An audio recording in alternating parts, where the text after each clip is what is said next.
el aliento gélido del invierno siberiano, aunque no en geografía, sino en la cruda metáfora del desamparo, se aferraba a ella como un sudario helado, implacable y mordaz. Elisa, joven de noble cuna, pero de espíritu indomable, sintió cada ráfaga de viento helado como una bofetada a su ya maltrecha dignidad, una cachetada cruel que le recordaba la abyección de su caída. Las palabras de su padre, resonando aún en sus oídos con la fuerza de un decreto inquebrantable, eran más frías que el hielo que ahora crujía bajo sus pies delicados, calzados con apenas unas zapatillas gastadas y ya casi deshechas. Fuera de esta casa. No eres digna de llevar nuestro apellido. Tu deshonra ha caído sobre todos nosotros como una plaga ineludible y pestilente. El eco de su voz, cargado de ira y de una profunda decepción, parecía perseguirla, reverberando en cada árbol desnudo, en cada copo de nieve que caía.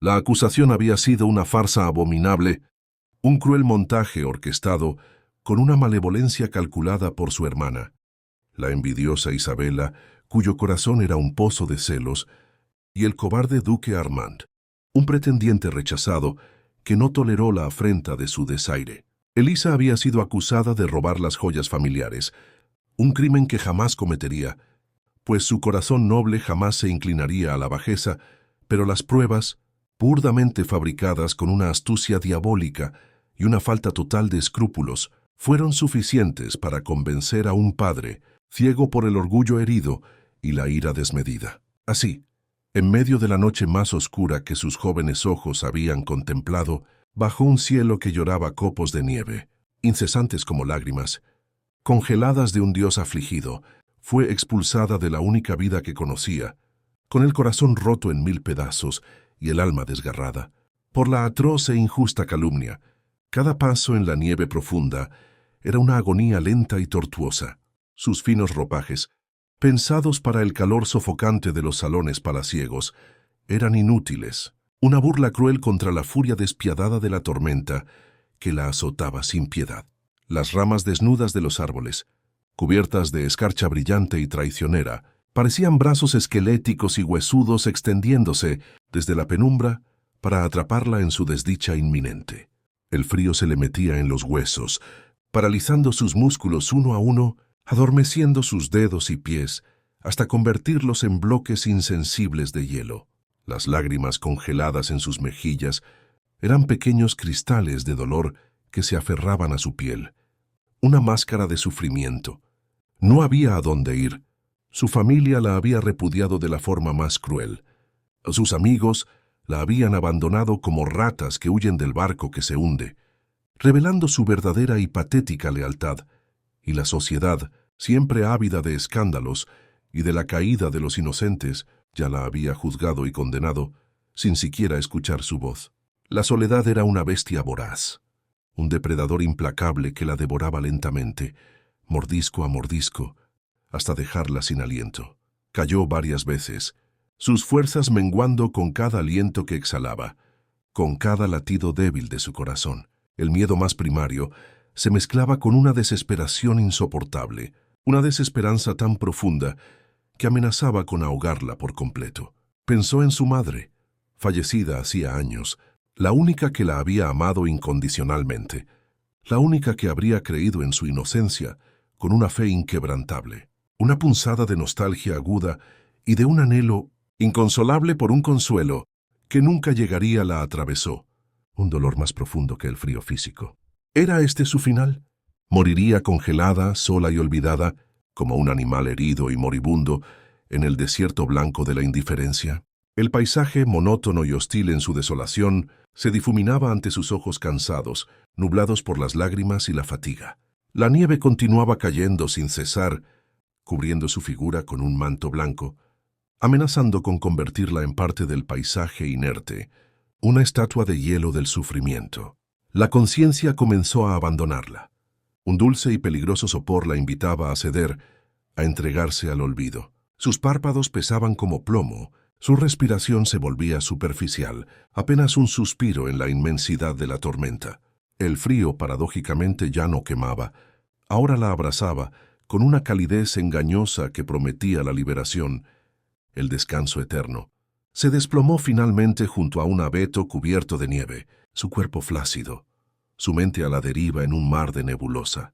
La oscuridad se cernió sobre ella, y el último pensamiento que cruzó su mente fue un susurro, apenas audible de su propia inocencia, silenciado por la ventisca ululante, perdido en el fragor de la tormenta, mientras la civilización, con sus pretensiones y sus máscaras, dormía bajo un manto de prejuicios y apariencias, lejos de los salones, ostentosos y las intrigas palaciegas que tejían las vidas de los hombres. La tierra salvaje seguía su propio ritmo milenario, imperturbable y majestuoso. Allí, donde los ecos de la naturaleza resonaban con la sabiduría ancestral de generaciones pasadas, un hombre de otro mundo, el cazador apache Koa, caminaba con paso silencioso y firme, casi fundido con la propia tierra. Koa no era solo un hombre, era un espíritu del viento, un hijo auténtico de la tierra que lo había nutrido, sus sentidos afinados por años de vida en armonía con el entorno indómito y salvaje, sus ojos profundos como los lagos de montaña y agudos como el halcón que surcaba los cielos inmensos. No pasaban por alto el más mínimo detalle en el vasto lienzo blanco que se extendía ante él. Esa noche, la tormenta de nieve había sido particularmente feroz, una furia desatada de los elementos, pero Koa no se había resguardado. Estaba rastreando una manada de ciervos, su fuente esencial de sustento, y la necesidad ineludible lo había impulsado a desafiar el temporal más allá de la prudencia. Su figura alta y musculosa se movía con una gracia innata, casi felina, su rostro curtido por el sol implacable y el viento cortante, sus largas trenzas adornadas con cuentas de hueso y plumas, símbolos sagrados de su linaje ancestral y de sus hazañas como cazador. La piel de búfalo que lo cubría le brindaba un calor vital y protector, y su arco, tensado con una destreza que venía de años de práctica, era una extensión natural de su propia voluntad. No estaba familiarizado con las intrigas venenosas de la gente blanca, con sus palacios de piedra fría y sus falsas cortesías, pero entendía la crueldad, pues la había visto de primera mano, en la forma en que los colonos invadían su tierra sagrada, la forma en que destruían lo que era sagrado y ancestral para su pueblo, mientras se adentraba en un denso bosquecillo de pinos, donde el silencio era más profundo. Un olor inusual y extraño llamó su atención. No era el aroma penetrante del venado, ni el del zorro que merodeaba en la noche. Era algo más sutil, algo que no pertenecía a ese entorno salvaje. Una fragancia delicada, casi etérea, mezclada con el tenue hedor de la desesperación. Siguió el rastro invisible, sus pasos amortiguados por la nieve fresca y silenciosa. Sus ojos escrutaron el terreno con una agudeza infalible, y fue entonces cuando la vio. Una figura pálida, apenas visible bajo una capa de nieve que la cubría como un sudario, acurrucada junto a un árbol, una silueta frágil en la inmensidad blanca. Una criatura que parecía un copo de nieve más, a punto de fundirse en la nada, desvaneciéndose en el olvido. Se acercó con cautela, su mano instintivamente en el cuchillo, siempre alerta a los peligros inminentes de la naturaleza salvaje. Pero al verla de cerca, su instinto de cazador se transformó en algo más profundo y complejo. No era una amenaza, era una víctima. Una joven mujer vestida con ropas extrañas y finas que no le protegían del frío, su piel lívida, sus labios azules por la falta de calor. Su respiración era apenas un suspiro, un hilo tenue de vida. Koa, acostumbrado a la crudeza de la vida y la muerte en el bosque, no era ajeno al sufrimiento y la pérdida. Había visto a muchas criaturas perecer por el frío inclemente, pero esta era diferente. Había una fragilidad en ella, una vulnerabilidad que le recordaba a un pájaro pequeño y desvalido caído de su nido en medio de una tormenta. Sin dudarlo un instante, Koa se arrodilló a su lado. Su experiencia en el bosque le decía que no había tiempo que perder, que cada segundo era vital. El frío ya había comenzado su obra letal, adueñándose de sus entrañas. La alzó en sus brazos, sintiendo el escalofrío que emanaba de su cuerpo, un frío que se le calaba hasta los huesos. Su ligereza lo sorprendió. Parecía una muñeca de porcelana, etérea y frágil. La envolvió en su propia capa de piel de búfalo, intentando transferirle algo de su calor vital, de su propia esencia. La visión de esa mujer, tan ajena a su mundo y tan indefensa en su desamparo, despertó en él una compasión silenciosa, un sentido de responsabilidad que iba más allá de las fronteras de su tribu y de su idioma. No la dejó morir, la llevó consigo. No era solo un acto de bondad, era una respuesta a un imperativo profundo, una conexión inexplicable con el destino de esa alma perdida, un eco de la humanidad compartida que resonaba en lo más profundo de su ser. El camino de regreso a su hogar, una modesta morada excavada en la tierra y reforzada con troncos y pieles, fue arduo y extenuante. La nieve se había acumulado, formando montículos y derivas que dificultaban cada paso, y el peso de la joven, aunque ligera, se hacía sentir con cada zancada en la profunda capa blanca. Koa, sin embargo, avanzaba con una determinación inquebrantable, su mente enfocada en un único objetivo: salvar esa vida que la atormenta. Amenazaba con reclamar sin piedad. Sentía el latido débil de su corazón contra su propio pecho, una señal tenue pero poderosa de que aún había esperanza, de que la llama de la vida aún parpadeaba. Las palabras, los prejuicios, las divisiones artificiales que separaban a sus pueblos no existían en ese momento. Solo la simple y cruda realidad de la vida y la muerte, un duelo primario bajo el cielo helado. Al llegar a su morada, una tenue columna de humo se elevaba desde la chimenea, una promesa visible de calor en la desolación de la noche invernal.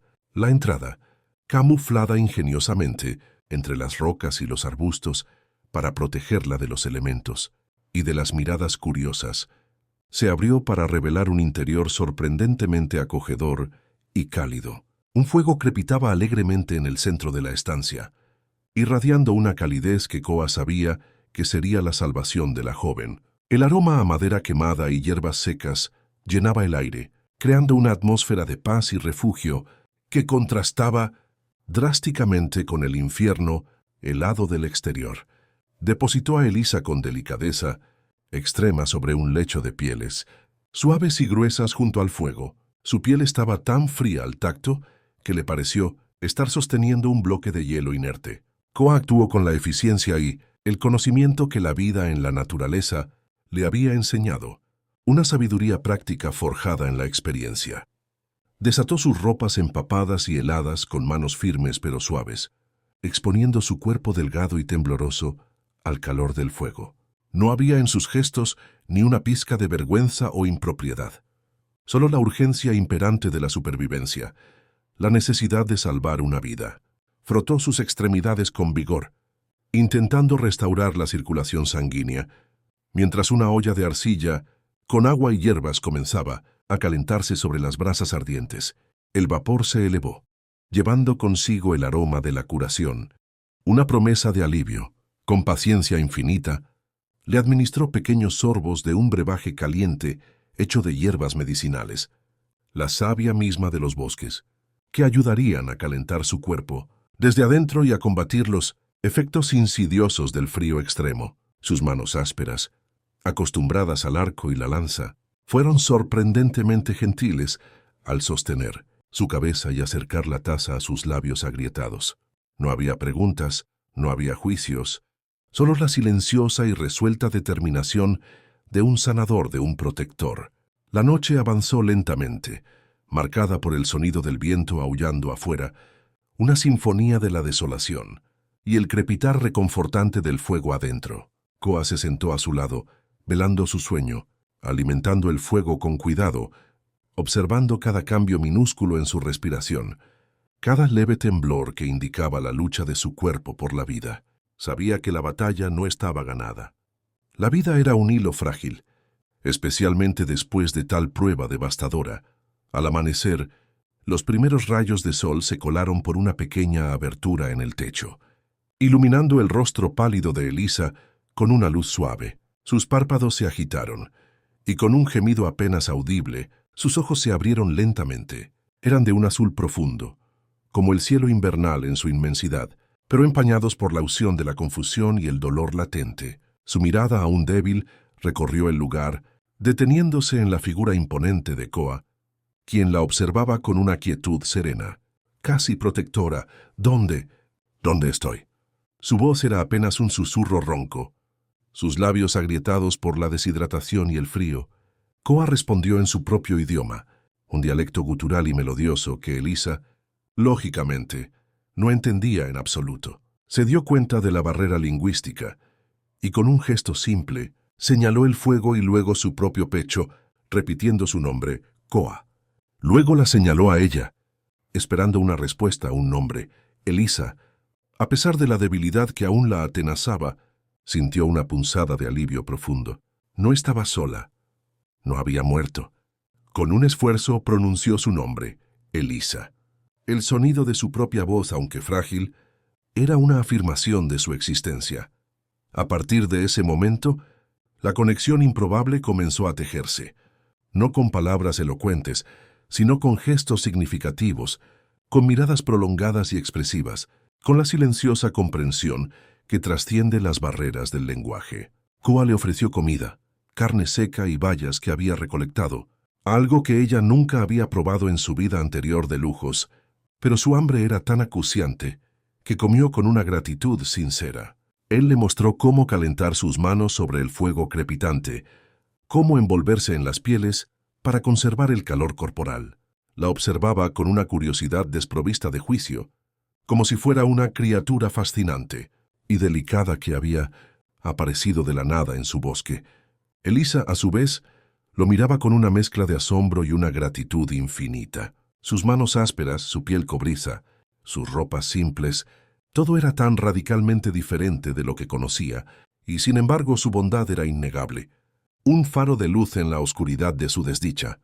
Los días se convirtieron en semanas, y las semanas en un mes. Elisa, aún débil pero recuperándose con cada amanecer, comenzó a observar el mundo de Koa con una nueva perspectiva. El silencio era diferente al que conocía en los salones de la corte.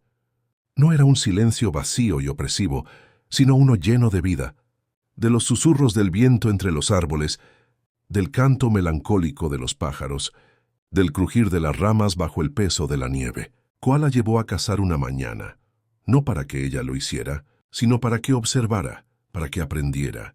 Vio cómo se movía sigilosamente entre los árboles, cómo leía las huellas en la nieve, como si fueran un libro abierto, cómo se convertía en una extensión de la propia naturaleza, un espíritu del bosque. Aprendió de él a ver el bosque no como un lugar hostil y amenazante, sino como un hogar, un proveedor generoso, un maestro sabio.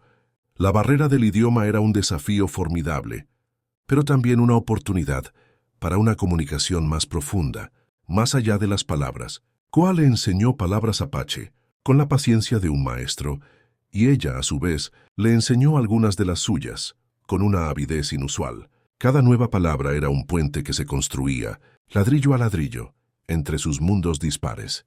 Aprendió los nombres de los animales salvajes, de las plantas medicinales que curaban, de las estrellas que Koa conocía como a sus hermanos. Él aprendió de ella la complejidad de su sociedad, de los castillos imponentes y las coronas ostentosas, de las intrigas venenosas y las injusticias que se cometían en nombre del poder. Una tarde, mientras el sol se ponía, tiñendo el cielo de tonos dorados y púrpuras que se reflejaban en la nieve, Elisa, con su voz aún un poco ronca pero más firme, logró contarle, con una mezcla de palabras y gestos, la historia de su expulsión, de la traición cruel de su hermana y de la injusticia que había sufrido a manos de los que debían protegerla. Koa escuchó en silencio absoluto, sus ojos fijos en ella, absorbiendo cada detalle de su dolor con una comprensión que trascendía las palabras. Cuando terminó su relato, él extendió una mano y tocó su mejilla con una ternura inesperada, casi irreverente. «Corazón noble», dijo en su idioma, una frase que ella no entendió por completo, el significado literal, pero cuyo significado profundo sintió en su alma con una claridad abrumadora. En ese momento, ella comprendió que él creía en ella, que veía su verdad más allá de las palabras, más allá de las apariencias. Esa simple creencia era un bálsamo curativo para sus heridas más profundas, una curación para su alma lacerada. El frío punzante del invierno cedió lentamente al deshielo de la primavera, y con el florecimiento exuberante de la naturaleza, También florecía el vínculo inquebrantable entre Elisa y Koa. Él le enseñó a cazar pequeñas presas, a recolectar bayas comestibles que ofrecía el bosque, a reconocer las propiedades curativas de las plantas. Ella, por su parte, le contó historias de su mundo, de los libros que había leído con avidez, de la música que amaba con pasión.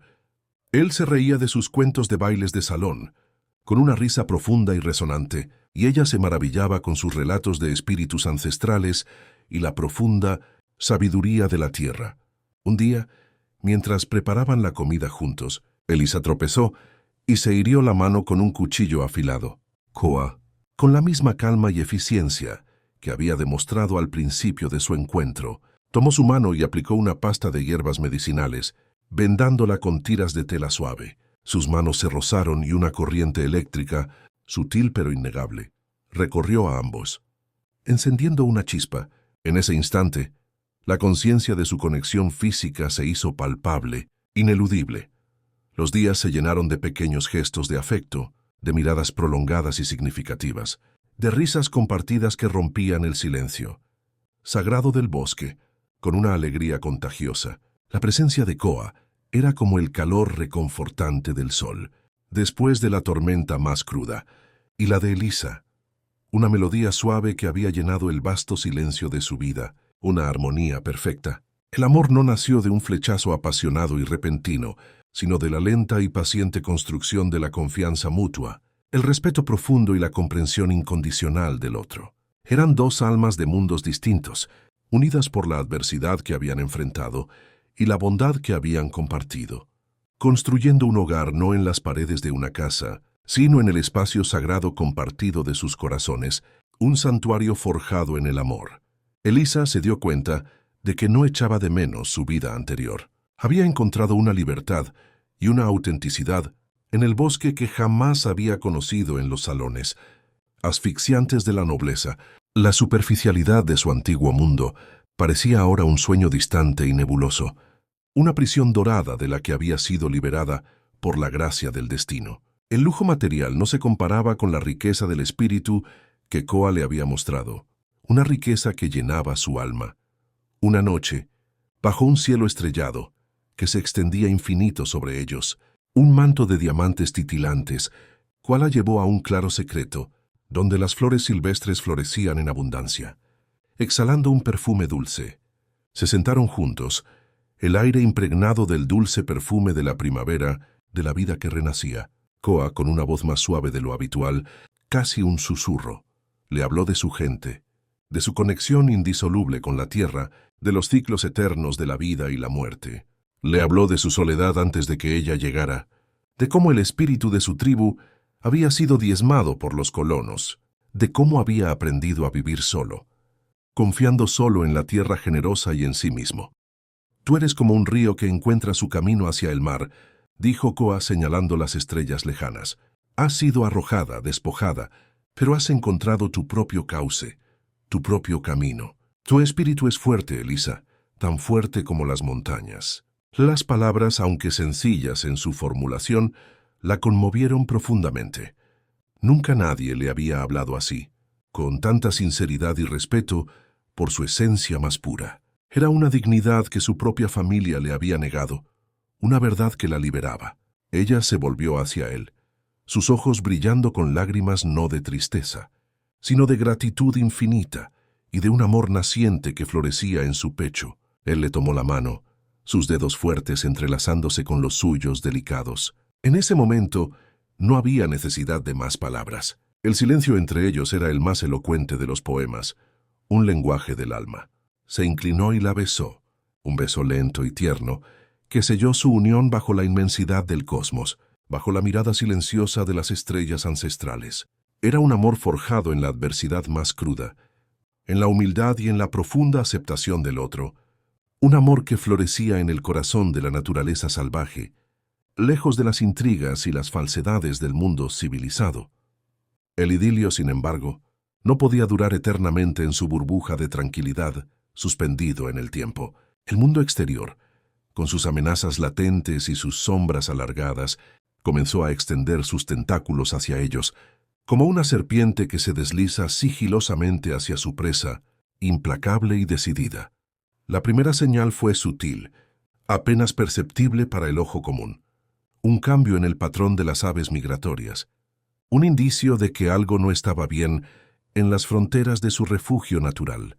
Luego las huellas. No eran las de los animales del bosque, ni las de otros cazadores locales que Koa conocía bien. Eran huellas de botas pesadas, de caballos con herraduras, de la inconfundible incursión humana que Koa, por su vasta experiencia y su agudo instinto, sabía que solo traía consigo el caos, la desarmonía y la destrucción. El instinto ancestral de Koa se encendió, una advertencia primordial que lo ponía en guardia, agudizando todos sus sentidos. El peligro inminente se materializó de forma brutal en una tarde soleada de finales de primavera, cuando la vida bullía con fuerza. Mientras Koa y Elisa recogían hierbas medicinales cerca de un arroyo murmurante, el sonido de voces extrañas y discordantes rompió la paz sagrada del bosque. No eran las voces de su gente, ni las de los leñadores locales. Eran voces altivas, imperiosas, teñidas de una arrogancia familiar y repugnante para Elisa.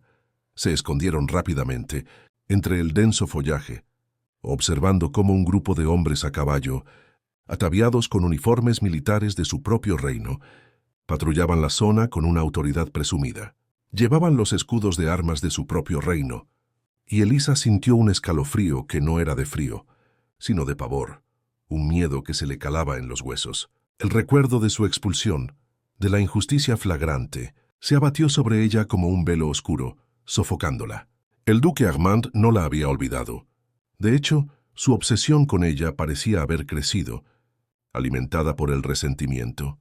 La amenaza se hizo clara y tangible días después, cuando un pequeño destacamento de soldados, liderado por el propio duque Armand, irrumpió con insolencia en los límites del territorio de caza de Koa. El duque, con su rostro afilado y su sonrisa petulante y arrogante, cabalgaba al frente, sus ojos, fríos y calculadores, escrutando cada rincón del bosque con una voracidad depredadora. Su presencia no era casual. La noticia del paradero de Elisa, distorsionada y adornada con calumnias aún más infames, había llegado a sus oídos como un dulce veneno. Se decía que ella había escapado con un salvaje y que vivía una vida de barbarie inaceptable, un insulto a su honor. Para Armand, esto no era solo un asunto de honor personal.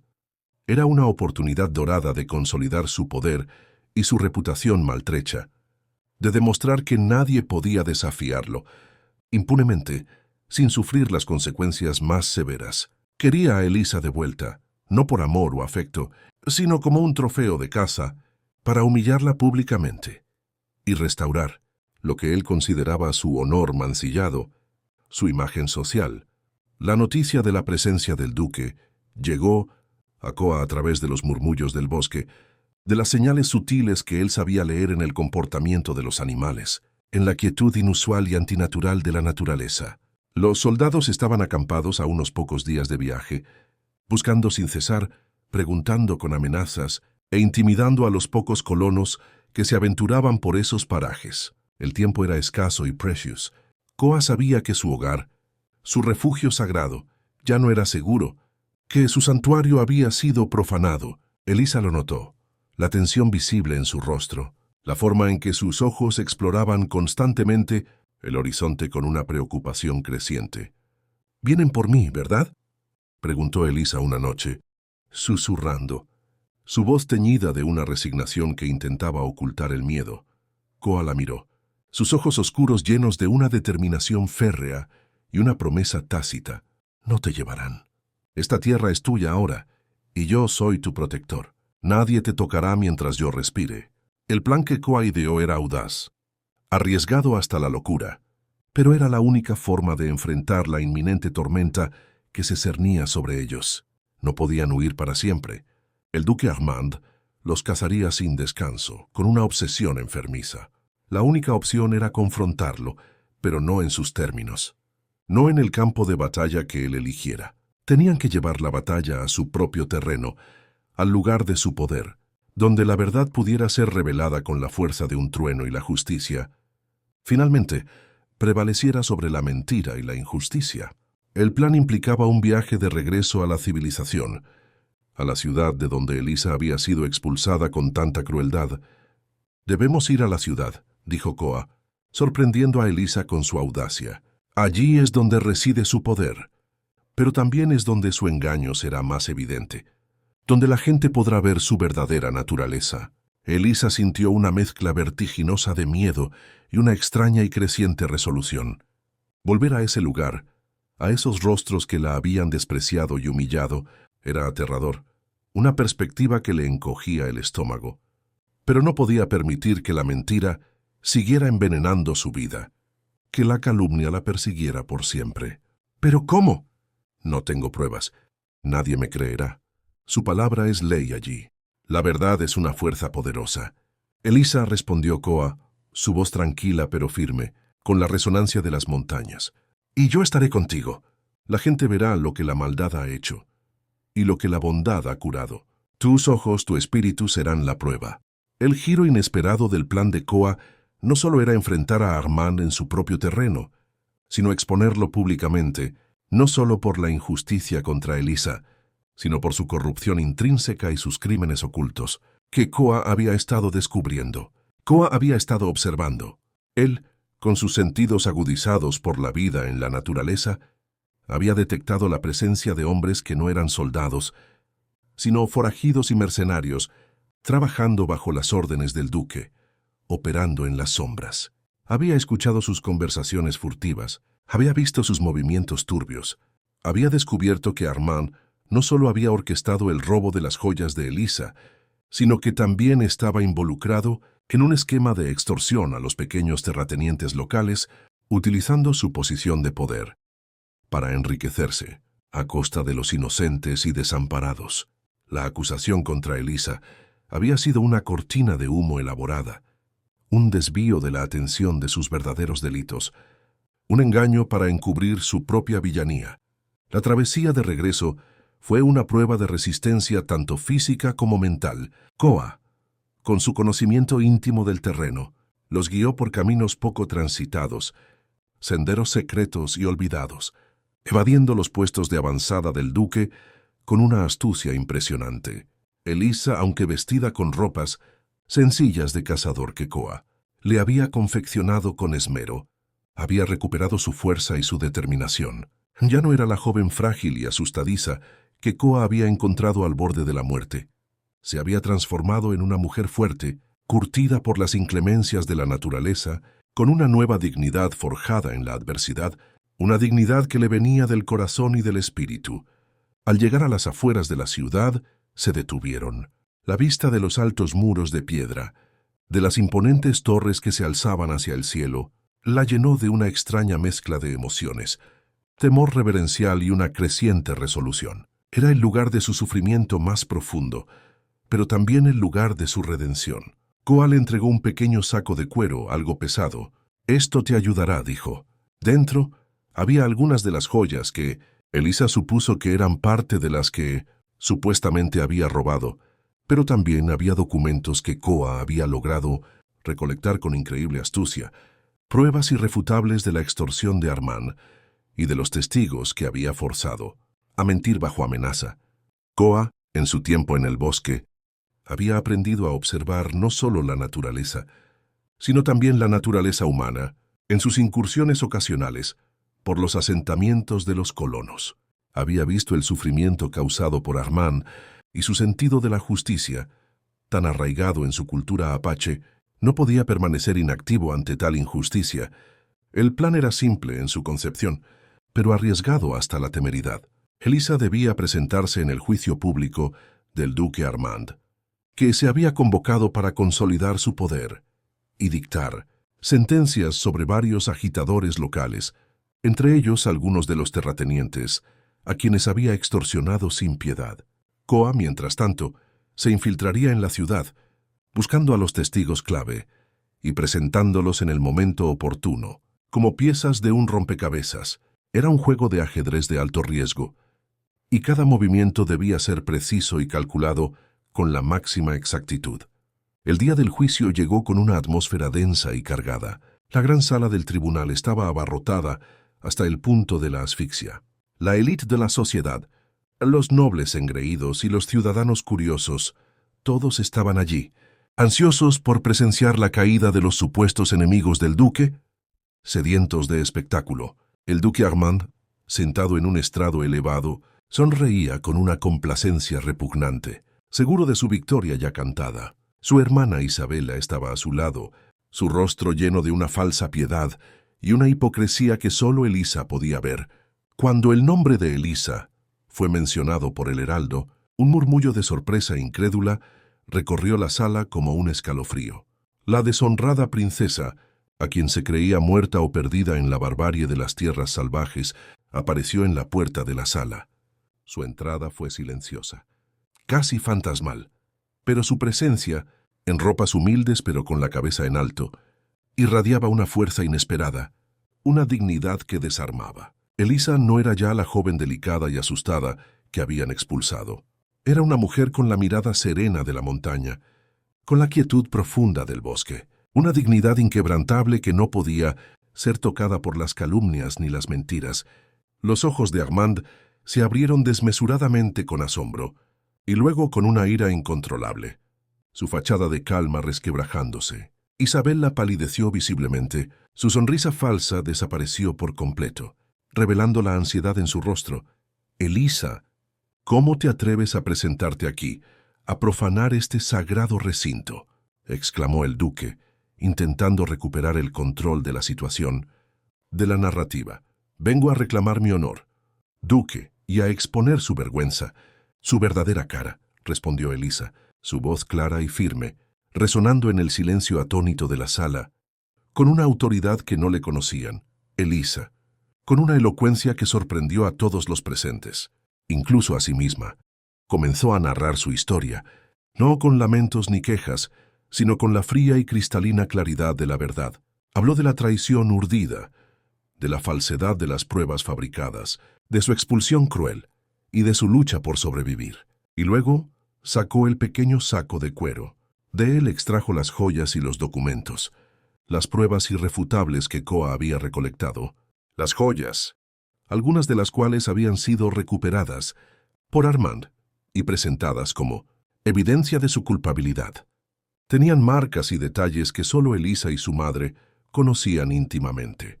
Las presentó una por una, explicando su procedencia y cómo era imposible que ella las hubiera robado. Luego los documentos, cartas incriminatorias, registros de pagos ilegales, testimonios forzados que Koa había logrado desenterrar con una habilidad asombrosa. Elisa no estaba sola. En el momento más álgido de su relato, la puerta de la sala se abrió de nuevo, y allí, escoltados por una figura imponente, cuya silueta se recortaba majestuosamente contra la luz brillante del exterior, aparecieron los testigos. Eran los terratenientes extorsionados por el duque, hombres y mujeres que, con el apoyo silencioso y valeroso de Koa, habían encontrado el coraje para hablar, para atreverse a decir la verdad. Su testimonio, respaldado por los documentos que Elisa había presentado, pintó un cuadro devastador de la corrupción desmedida y la tiranía despiadada del duque. La sala estalló en un murmullo de incredulidad y furia contenida. Las palabras de Elisa, respaldadas por las pruebas irrefutables y el testimonio valiente de los testigos, golpearon al duque Armand como un mazo, demoliendo su fachada. Intentó negarlo todo, gritar, desviar la atención, pero el peso abrumador de la verdad era demasiado grande para ser ignorado o refutado. La multitud, inicialmente escéptica y silenciosa, comenzó a volverse contra él, susurrando su desaprobación cada vez más fuerte. Su hermana Isabela intentó huir cobardemente, pero fue detenida por la guardia antes de que pudiera escapar. La derrota pública del villano fue total y humillante, un espectáculo de justicia poética. El duque Armand, con su rostro desencajado por la ira impotente y el miedo palpable, fue despojado de todos sus títulos nobiliarios y sus propiedades, su poder disuelto como el hielo al sol. Sus crímenes, finalmente revelados a la luz del día, lo condenaron no solo legalmente, sino también a los ojos de la sociedad que tanto había valorado. su falsa imagen y su fachada de respetabilidad. Isabela, su cómplice en la infamia, fue desterrada de la corte y su nombre arrastrado por el fango de la deshonra, para no ser olvidada. La justicia, aunque tardía y costosa, había prevalecido con una fuerza arrolladora. La escena final fue una de profunda serenidad y una promesa de esperanza renovada. Elisa decidió no regresar a la vida cortesana, a las jaulas doradas de la nobleza. Había encontrado su verdadero hogar en el corazón del bosque, al lado de Koa, el hombre que le había mostrado la verdadera esencia de la vida, el amor más puro y la libertad incondicional. Juntos regresaron a su morada en el bosque, que ahora sentían como su verdadero hogar, no un refugio temporal de la tormenta, sino el lugar donde sus almas se entrelazaban en una danza de armonía y paz. El epílogo de su historia se escribió en el verde profundo del bosque, bajo la atenta mirada de los árboles ancestrales y el cielo infinito. Vivieron una vida plena y significativa, enseñándose mutuamente, compartiendo la sabiduría de sus mundos dispares. Koa le enseñó a Elisa a hablar fluidamente su idioma, el de su tribu, a comprender las señales sutiles de la naturaleza, a vivir en armonía con el espíritu de la tierra, respetando cada criatura y cada ciclo. Elisa le enseñó a Koa sobre su mundo, la belleza etérea de la música, la riqueza profunda de la literatura, la complejidad fascinante de las ideas que podían cambiar el mundo y expandir la mente. Su hogar era un lugar de encuentro de dos culturas, donde la fortaleza indomable del espíritu apache se fusionaba con la gracia serena y la resiliencia inquebrantable de la nobleza de corazón. Con el tiempo tuvieron hijos, pequeños seres que llevaban en sus ojos la sabiduría ancestral de Koa y la determinación noble de Elisa, una combinación perfecta de lo mejor de ambos mundos. Crecieron libres, conociendo el bosque como su patio de juegos, ilimitado y las estrellas como su guía. En la oscuridad de la noche, aprendieron a cazar y a recolectar, a sobrevivir en la naturaleza con respeto y gratitud, pero también a leer y a soñar con mundos más allá del horizonte, con la imaginación como su único límite. La historia de Elisa y Koa se convirtió en una leyenda, susurrada en los fuegos de campamento bajo Tin, el cielo estrellado y en los salones de las pocas almas sensibles que la escuchaban, un testimonio imperecedero de que el amor verdadero no conoce barreras, que la dignidad se encuentra en el corazón noble y en la alma pura, y que la verdad, como el agua que fluye incesante, siempre encuentra su camino hacia la luz, sin importar cuán helado y cruel sea el invierno que se atraviese en su camino. Si esta historia tocó tu corazón, suscríbete a nuestro canal para más historias como esta. Comenta abajo qué fue lo que más te emocionó y comparte este mensaje con alguien especial. Gracias por ser parte de este camino.